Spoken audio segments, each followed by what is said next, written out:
अस्सलाम वालेकुम, सत श्री अकाल। मैं इस ਵੇਲੇ मौजूद हाँ गुरुद्वारा ननकाना साहब जन्म स्थान के अंदर। ਅਸੀਂ ਇੱਕ ਦਰਖਤ ਦੇ ਥੱਲੇ ਬੈਠੇ ਹਾਂ ਜਿਸ ਨੂੰ ਸ਼ਹੀਦੀ ਜੰਡ ਕਿਹਾ ਜਾਂਦਾ ਹੈ। ਇਹ ਗੁਰਦੁਆਰਾ ਦੇ ਅੰਦਰ ਆਂਦਾ ਹੈ। ਇਸ ਸ਼ਹੀਦੀ ਜੰਡ ਦੇ ਵਿੱਚ ਜਦੋਂ ਵੀ ਦੁਨੀਆ ਜਹਾਨ ਤੋਂ ਕਿਤੇ ਸਿੱਖ ਆਂਦਾ ਹੈ ਤੇ ਖਾਸ ਇੱਥੇ ਆ ਕੇ ਉਹ ਅਰਦਾਸ ਕਰਦਾ ਹੈ, ਕੁਝ ਲੋਕਾਂ ਨੂੰ ਯਾਦ ਕਰਦਾ ਹੈ। ਸਰਦਾਰ ਲਕਸ਼ਮਣ ਸਿੰਘ ਹਰ ਬੰਦਾ ਉਸ ਨੂੰ ਜਾਣਦਾ ਹੈ, ਸਿੱਖੀ ਦੇ ਨਾਲ ਜੁੜਿਆ ਸ਼ਖਸ। 1921 ਦੇ ਵਿੱਚ ਜਿਹੜਾ ਇੱਥੇ ਇੱਕ ਸਾਕਾ ਇਨਸੀਡੈਂਟ ਹੁੰਦਾ ਹੈ, ਉਹ ਸਰਦਾਰ ਲਕਸ਼ਮਣ ਸਿੰਘ ਔਰ ਉਹਨਾਂ ਦੇ ਸਾਥੀਆਂ ਨੇ ਕੁਰਬਾਨੀਆਂ ਦਿੱਤੀਆਂ ਸੀ, ਜਿਨ੍ਹਾਂ ਦਾ ਕਰਕੇ ਗੁਰਦੁਆਰਾ ਜਨਮ ਸਥਾਨ ਹਿੰਦੂ ਮੰਨਤਾਂ ਜਿਹੜੇ ਕਿ ਗੋਰੇ ਦੇ ਹੀ ਲੋਕ ਸਨ ਉਹਨਾਂ ਤੋਂ ਆਜ਼ਾਦ ਹੁੰਦਾ ਹੈ।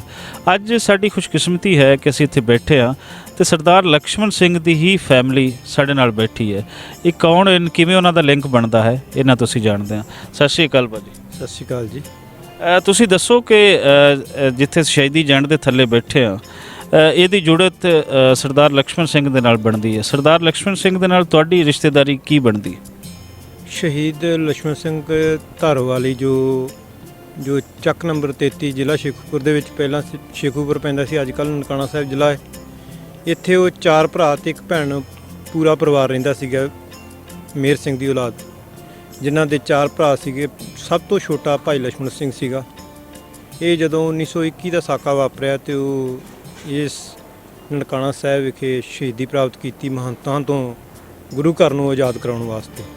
ਉਸ ਤੋਂ ਬਾਅਦ ਸਮਾਂ ਬਣਿਆ ਜਿਸ ਤਰ੍ਹਾਂ ਦੇਸ਼ ਦੀ ਵੰਡ ਹੋਈ 1947 ਤੋਂ ਬਾਅਦ ਉਹਨਾਂ ਦੀ ਧਰਮ ਪਤਨੀ ਮਾਤਾ ਇੰਦਰ ਕੌਰ, ਵੱਡੇ ਭਰਾਤਾ ਉਹਨਾਂ ਦੇ ਸਰਦਾਰ ਊਧਮ ਸਿੰਘ, ਉਸ ਤੋਂ ਛੋਟੇ ਸਨ ਹਾਕਮ ਸਿੰਘ, ਉਸ ਤੋਂ ਛੋਟੇ ਸਨ ਮੂਲਾ ਸਿੰਘ ਤੇ ਭਾਈ ਲక్ష్మణ ਸਿੰਘ ਸਾਰਿਆਂ ਤੋਂ ਛੋਟੇ, ਤੇ ਇੱਕ ਭੈਣ ਸੀ ਲక్ష్మణ ਕੌਰ ਇਹਨਾਂ ਦੀ।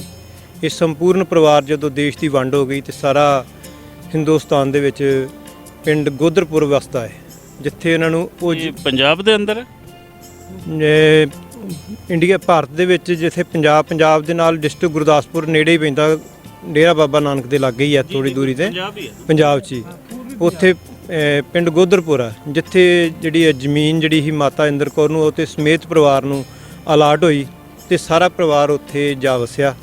ਤੇ ਅੱਜ ਵੀ ਉਹ ਮਾਤਾ ਇੰਦਰ ਕੌਰ ਜਿਹੜੀ ਉਹਨਾਂ ਦੀ ਧਰਮ ਪਤਨੀ ਸੀ, ਉਹ ਆਪਣੇ ਪਰਿਵਾਰ ਦੇ ਨਾਲ 13 ਸਾਲ ਉਹਨੇ ਉੱਥੇ ਹੀ ਬਿਤਾਏ, ਪਰਿਵਾਰ ਸਮੇਤ ਉੱਥੇ ਹੀ ਉਹਨਾਂ ਨੇ ਆਪਣਾ ਸਰੀਰ ਛੱਡਿਆ। ਔਰ ਬਾਕੀ ਪਰਿਵਾਰ ਜਿਹੜਾ ਵਾ ਉਹਨਾਂ ਦਾ ਉਸੇ ਤਰ੍ਹਾਂ ਹੀ ਉਸੇ ਵਸ ਰਿਹਾ ਹੈ।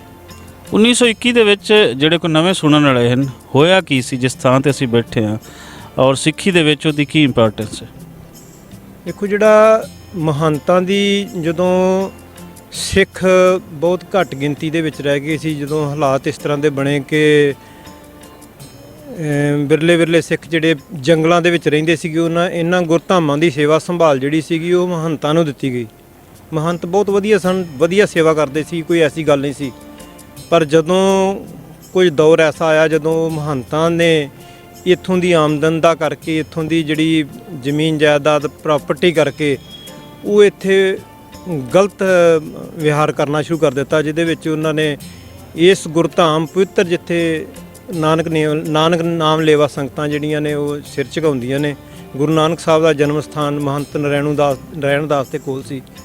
ਉਹਨੇ ਇਸ ਸਥਾਨ ਦੇ ਉੱਤੇ ਬੜਾ ਕੁਕਰਮ ਕਰਨਾ ਸ਼ੁਰੂ ਕਰ ਦਿੱਤਾ, ਸ਼ਰਾਬਾਂ ਪੀਣੀਆਂ, ਮੁਜਰੇ ਲਾਉਣੇ, ਔਰ ਬਹੁਤ ਗਲਤ ਕਾਰਜ ਕਰਨ ਲੱਗ ਪਿਆ। ਜਦੋਂ ਫਿਰ ਭਾਈ ਲక్ష్మణ ਸਿੰਘ ਤੇ ਉਹਨਾਂ ਦੇ ਹੋਰ ਸਾਥੀ ਸਿੰਘਾਂ ਨੇ ਇਹ ਮਤਾ ਪਕਾ ਕੇ ਇਹਨੂੰ ਆਜ਼ਾਦ ਕਰਾਉਣ ਵਾਸਤੇ ਇੱਕ ਪ੍ਰਣ ਕੀਤਾ ਤੇ ਉਹਨਾਂ ਮਹੰਤਾਂ ਕੋਲੋਂ ਇਸ ਸਥਾਨ ਨੂੰ ਆਜ਼ਾਦ ਕਰਵਾਇਆ, ਕਿਉਂਕਿ ਉਹ ਜਿਹੜਾ ਮਹੰਤ ਨਰੈਣੂ ਸੀ ਉਹ ਗਲਤ ਰਸਤੇ ਚੱਲ ਪਿਆ ਸੀਗਾ। ਇਸ ਸਥਾਨ ਦੇ ਉੱਤੇ ਬੀਬੀਆਂ ਦੀ ਬੇਅਦਬੀ ਵੀ ਹੋਈ, ਹੋਰ ਵੀ ਕੁਕਰਮ ਉਸ ਬੰਦੇ ਨੇ ਕੀਤੇ ਤੇ ਇਹਨੂੰ ਆਜ਼ਾਦ ਕਰਾਉਣ ਵਾਸਤੇ ਉਹਨਾਂ ਆਪਣੀ ਕੁਰਬਾਨੀ ਦਿੱਤੀ ਇਸ ਸਥਾਨ 'ਤੇ। ਤੇ ਅੱਜ ਕਿਤਨੇ ਲੋਕਾਂ ਨੂੰ ਯਾਦ ਹੈ ਉਹ ਕੁਰਬਾਨੀ, ਅਗਰ ਅਸੀਂ ਪਰਸੈਂਟੇਜ ਲਵੀਏ ਤਾਂ? ਨਵੀਂ ਨਸਲ ਨੂੰ ਪਤਾ ਹੈ ਇਸ ਚੀਜ਼ ਦਾ?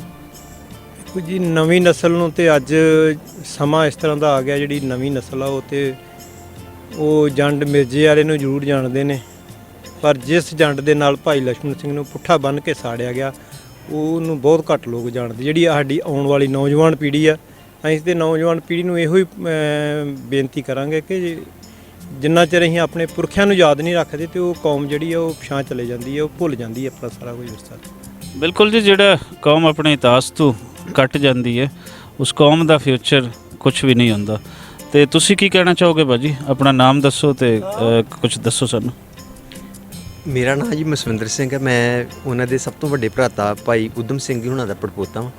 ਇਹ ਵੀਰ ਜੀ ਮੇਰੇ ਗੁਰਵਿੰਦਰ ਸਿੰਘ ਜਿਹੜੇ ਇਹ ਸਰਦਾਰ ਹਾਕਮ ਸਿੰਘ ਹੁਣਾਂ ਦੇ ਪੜਪੋਤੇ ਆ, ਤੇ ਇੱਕ ਸਾਡੇ ਨਾਲ ਉਹਨਾਂ ਦੇ ਪੋਤਰੇ ਜਿਹੜੇ ਆ ਇਹਨਾਂ ਦੇ ਫਾਦਰ ਸਾਹਿਬ ਤੇ ਸਰਦਾਰ ਤਲਬ ਸਿੰਘ ਹੁਣੀ ਉਹ ਵੀ ਆਏ ਆ ਜੀ। ਤੇ ਅਸੀਂ ਫਸਟ ਟਾਈਮ ਤੇ ਆਏ ਆ। ਤੇ ਬਾਕੀ ਇਹ ਵੇਖੋ ਜੀ, ਸਾਨੂੰ ਬੜਾ ਮਾਣ ਹੈ ਵੀ ਸਾਨੂੰ ਉਸ ਪਰਿਵਾਰ 'ਚ ਵੇਖੋ ਜੀ ਐਡੇ ਤਗੜੇ ਸ਼ਹੀਦ ਦੇ ਪਰਿਵਾਰ ਦੇ ਵਿੱਚ ਸਾਨੂੰ ਜਨਮ ਮਿਲਿਆ, ਤੇ ਸਾਨੂੰ ਇੰਨੀ ਬੜੀ ਖੁਸ਼ੀ ਹੈ ਜੀ। ਅਸੀਂ ਪਹਿਲੀ ਫਸਟ ਟਾਈਮ ਤੇ ਆਣ ਕੇ ਦਰਸ਼ਨ ਕਰਕੇ ਬਹੁਤ ਖੁਸ਼ ਹੋ ਰਹੇ ਹਾਂ ਜੀ। ਸਾਨੂੰ ਵੀ ਤੁਹਾਡੇ ਨਾਲ ਮਿਲ ਕੇ ਬੜੀ ਖੁਸ਼ੀ ਹੋਈ ਜੀ, ਕਿਉਂਕਿ ਪੰਜਾਬੀ ਇਤਿਹਾਸ ਉਹਦੇ ਵਿੱਚ ਤੁਹਾਡੇ ਖਾਨਦਾਨ ਦਾ ਨਾਮ ਹਮੇਸ਼ਾ ਯਾਦ ਰੱਖਿਆ ਜਾਵੇਗਾ। ਤੇ ਤੁਸੀਂ ਇੱਥੇ ਗਲਬਨ ਪਹਿਲੀ ਦਫਾ ਆਏ ਹੋ? ਹਾਂਜੀ, ਪਹਿਲੀ ਦਫਾ ਆਏ ਜੀ। ਤੁਹਾਡੇ ਖਾਨਦਾਨ ਦੇ ਬਾਕੀ ਲੋਕ ਕਿੱਥੇ ਬੈਠੇ ਹਨ? ਕਿਉਂਕਿ ਉਹਨਾਂ ਦਾ ਫਿਰ ਇੱਥੇ ਇਸ ਤੋਂ ਪਹਿਲੇ ਸਾਨੂੰ ਕਦੇ ਉਹਨਾਂ ਦਾ ਕੋਈ ਐਸਾ ਮਿਲਿਆ ਨਹੀਂ, ਹਮੇਸ਼ਾ ਅਸੀਂ ਇੱਥੇ ਆ ਕੇ ਪੁੱਛਦੇ ਹੁੰਦੇ ਹਾਂ। ਸਾਡਾ ਜੀ ਸਾਰਾ ਪਰਿਵਾਰ ਜਿਹੜਾ ਜੀ, ਇਹ ਵੇਖੋ ਜੀ ਆਪਣੇ ਪਾਰਟੀਸ਼ਨ ਤੋਂ ਬਾਅਦ ਪਿੰਡ ਗੋਦਰਪੁਰ, ਦੋ ਭਰਾ ਦੀ ਔਲਾਦ ਜਿਹੜੀ ਆ ਗੋਦਰਪੁਰ 'ਚ, ਇੱਕ ਦੀ ਆ ਉਹ ਸ਼ਾਮਪੁਰਾ ਪਿੰਡ ਪਿੰਡਾ ਛੋਟਾ ਜਿਹਾ ਜੋ ਇਸ ਵਕਤ ਸਾਰੇ ਅਮਰੀਕਾ ਨੇ, ਤੇ ਚੌਥੇ ਜਿਹੜੇ ਆ ਸ਼ਹੀਦ ਭਾਈ ਲਛਮਣ ਸਿੰਘ ਉਹ ਇੱਥੇ ਉਹ ਸ਼ਹੀਦ ਹੋਏ ਜੀ। ਦੇਖੋ ਜੀ ਅਸੀਂ ਤੇ ਸਾਡਾ ਵੇਖੋ ਜੋ ਪਿਛੋਕੜ ਇਸ ਤਰ੍ਹਾਂ ਵਾ, ਪਹਿਲੋਂ ਜਿਸ ਤਰ੍ਹਾਂ ਦੇ ਆਰਥਿਕ ਪੋਜੀਸ਼ਨ ਜਿਸ ਤਰ੍ਹਾਂ ਦੀ ਪਰਿਵਾਰਾਂ ਦੀ ਹੁੰਦੀ ਸੀ, ਸ਼੍ਰੋਮਣੀ ਕਮੇਟੀ ਜੋ ਸਾਡੇ ਅੰਮ੍ਰਿਤਸਰ ਆ ਉਹਦੇ ਨਾਲ ਵੀ ਹੁਣ ਹੀ ਸਾਡਾ ਥੋੜ੍ਹੀ ਦੇਰ ਤੋਂ ਸੰਪਰਕ ਹੋ ਸਕਿਆ, ਤੇ 2 ਵਾਰ ਹੋ ਗਿਆ, ਹੁਣ 2 ਸਾਲ ਹੋ ਗਿਆ। ਪਿਛੇ ਸ਼ਤਾਬਦੀ ਜਿਹੜੀ ਉਹ ਵੀ ਸ਼੍ਰੋਮਣੀ ਕਮੇਟੀ ਨੇ ਬਣਾਈ ਸਾਡੇ ਪਿੰਡ ਗੋਦਰਪੁਰ 'ਚ, ਤੇ ਇਸ ਵਾਰ ਵੀ ਉਹਨਾਂ ਨੇ ਪ੍ਰੋਗਰਾਮ ਉੱਥੇ ਜਿਹੜਾ ਸੀ ਸ਼ਹੀਦੀ ਫੰਕਸ਼ਨ ਜਿਹੜਾ ਵਾ ਪੰਜਾਬ ਲੈਵਲ ਦਾ ਉੱਥੇ ਕੀਤਾ ਹੈ। ਤੇ ਸਾਨੂੰ ਇਹ ਵੀ ਫਸਟ ਟਾਈਮ ਆਸਤੇ ਆਸਤੇ ਅਸੀਂ ਜਿਹੜਾ ਉਹ ਵੇਖੋ ਵੀ ਲਿੰਕ ਜਿਸ ਤਰ੍ਹਾਂ ਹੁਣ ਐਰਕੀ ਨਨਕਾਣਾ ਸਾਹਿਬ ਨਾਲ ਪਿੱਛੇ ਸ਼੍ਰੋਮਣੀ ਕਮੇਟੀ ਨੇ ਕੀਤਾ ਸੀ, ਇਸ ਵਾਰ ਅਸੀਂ ਸਿੱਖ ਗੁਰਦੁਆਰਾ ਪ੍ਰਬੰਧਕ ਕਮੇਟੀ ਪਾਕਿਸਤਾਨ ਦੇ ਨਾਲ ਵੀ ਸਾਡਾ ਅਸੀਂ ਸੰਪਰਕ ਇਸੇ ਕਰਕੇ ਕਰਨਾ ਚਾਹੁੰਦੇ ਹਾਂ ਵੀ ਚਲੋ ਸਾਡੇ ਪਰਿਵਾਰ ਦਾ ਸ਼ਹੀਦ ਆ, ਤੇ ਚਲੋ ਸਾਰੀ ਕੌਮ ਦਾ ਸ਼ਹੀਦ ਆ, ਚਲੋ ਸਾਨੂੰ ਤੇ ਇਹ ਵੀ ਇਸ ਮਾਣ ਹੈ ਵੀ ਸਾਡੇ ਪਰਿਵਾਰ 'ਚੋਂ ਆ, ਤੇ ਇਸ ਕਰਕੇ ਬੜੀ ਖੁਸ਼ੀ ਵਾਲੀ ਗੱਲ ਹੈ ਜੀ। ਵੇਖੋ ਅਸੀਂ ਚਲੋ ਇੱਥੇ ਦਰਸ਼ਨ ਦਿਦਾਰੇ ਕਰਨ ਵਾਸਤੇ ਇਸੇ ਕਰਕੇ ਆਏ ਹਾਂ ਵੀ ਸਾਡੇ ਪਰਿਵਾਰ 'ਚ ਹੋਣ ਕਰਕੇ ਸਾਨੂੰ ਬੜਾ ਮਾਣ ਹੈ ਜੀ। ਸ਼ਹੀਦ ਕੌਮ ਦਾ ਸਰਮਾਇਆ ਹੁੰਦੇ ਆ ਜੀ। ਸ਼ਹੀਦ ਤੇ ਜਿਹੜੇ ਆ ਉਹ ਸਾਰੀ ਕੌਮ ਦੇ ਸ਼ਹੀਦ ਹੁੰਦੇ ਨੇ, ਪਰ ਚਲੋ ਫਿਰ ਵੀ ਸਾਨੂੰ ਇਸ ਗੱਲ ਦਾ ਮਾਣ ਆ ਕਿ ਸਾਡੇ ਉਹ ਵੱਡੇ ਵਡੇਰੇ ਸਨ, ਤੇ ਜਿਨ੍ਹਾਂ ਨੇ ਏਡੀ ਵੱਡੀ ਕੁਰਬਾਨੀ ਦੇ ਕੇ ਇਸ ਗੁਰੂ ਨਾਨਕ ਸਾਹਿਬ ਦੇ ਘਰ ਨੂੰ ਆਜ਼ਾਦ ਕਰਵਾਇਆ। ਅਤੇ ਬੜੇ ਜਦੋਂ ਇਹਦਾ ਇਤਿਹਾਸ ਪੜ੍ਹੀਦਾ, ਜਦੋਂ ਗੱਲ ਛੋਟੇ ਦਰਬਾਰਾ ਸਿੰਘ ਦੀ ਚੱਲਦੀ ਹੈ, ਤੇ ਉਦੋਂ ਸਾਹਿਬਜ਼ਾਦੇ ਯਾਦ ਆਉਂਦੇ ਨੇ ਕਿ ਇਹ ਕੌਮ ਦੇ ਵਿੱਚੋਂ ਕਦੀ ਵੀ ਇਹ ਜਿਹੜੀ ਚੀਜ਼ ਹੈ ਨਾ ਕਦੀ ਵੀ ਨਹੀਂ ਖਤਮ ਹੋ ਸਕਦੀ। ਹਮੇਸ਼ਾ ਇਹ ਸਪਿਰਿਟ ਜਿਹੜੀ ਉਹ ਇਸੇ ਤਰ੍ਹਾਂ ਚੱਲਦੀ ਰਹੂਗੀ। ਜਿਸ ਤਰ੍ਹਾਂ ਇਹ ਇੱਥੇ ਕੁਰਬਾਨੀ ਕੀਤੀ, ਸਾਡੇ ਪਰਿਵਾਰ 'ਚੋਂ 84 ਦਾ ਸਾਕਾ ਵਾਪਰਿਆ, ਉਹਦੇ ਵਿੱਚ ਵੀ ਕੁਰਬਾਨੀ ਕੀਤੀ ਹੈ, ਉਹਦੇ ਵਿੱਚ ਵੀ ਸਿੰਘ ਸ਼ਹੀਦ ਹੋਏ ਨੇ। ਪਰ ਇਸ ਭਾਈ ਲਛਮਣ ਸਿੰਘ ਨੂੰ ਉਸ ਸਿੱਖ ਅਜਾਇਬ ਘਰ ਦੇ ਵਿੱਚ ਵੀ ਤਸਵੀਰ ਲਵਾਉਣ ਵਾਸਤੇ ਸਾਨੂੰ ਆ ਜਦੋਂ 100 ਸਾਲਾ ਮਨਾਇਆ, ਉਦੋਂ ਉਹਨਾਂ ਦੀ ਉੱਥੇ ਤਸਵੀਰ ਲੱਗੀ ਹੈ ਅਜਾਇਬ ਘਰ ਦੇ ਵਿੱਚ। ਬੜੀ ਵੱਡੀ ਗੱਲ ਹੈ ਜੀ, ਔਰ ਹਮੇਸ਼ਾ ਐਸੇ ਲੋਕਾਂ ਨੂੰ ਯਾਦ ਰੱਖਿਆ ਜਾਣਾ ਚਾਹੀਦਾ ਹੈ, ਔਰ ਅਸੀਂ ਪੂਰੀ ਆਸ ਕਰਦੇ ਹਾਂ ਕਿ ਪੰਜਾਬੀ ਉਹਨਾਂ ਨੂੰ ਕਦੀ ਨਹੀਂ ਭੁੱਲਣਗੇ।